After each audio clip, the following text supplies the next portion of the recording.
Salut à tous! Aujourd'hui, on plonge dans le monde fascinant des réactions enzymatiques. Si t'as déjà entendu parler de la constante de Michaelis, reste bien jusqu'à la fin. Une enzyme, c'est une protéine qui accélère une réaction chimique sans être consumée.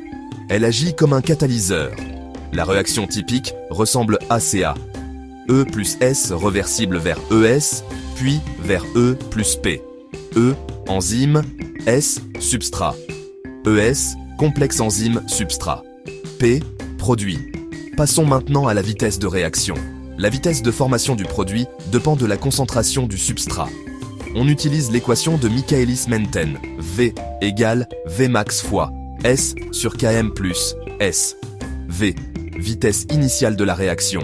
Vmax, vitesse maximale quand l'enzyme est saturée.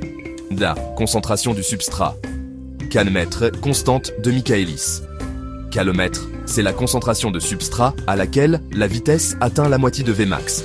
Autrement dit, quand S égale kmètre, V égale Vmax sur 2.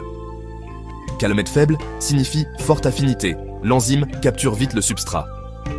Calmètre élève signifie faible affinité. Le graphe typique est une courbe hyperbolique. La courbe monte rapidement puis se stabilise à Vmax. Le point où V égale Vmax sur 2 correspond à Km sur l'axe des S. Visuellement, kmètre est la projection sur l'axe des substrats. Pour aller plus loin, la vitesse est V égale K2 fois ES.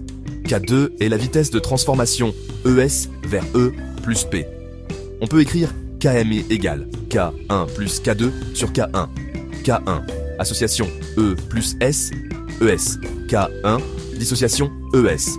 E plus S. K2, transformation ES. E plus P. La constante de Michaelis nous aide à comprendre l'affinité enzyme-substrat et à prédire la vitesse de réaction. C'est un outil puissant pour évaluer l'efficacité enzymatique. Si tu veux des exemples numériques ou une démonstration graphique, dis-le en commentaire et abonne-toi. Merci et à bientôt.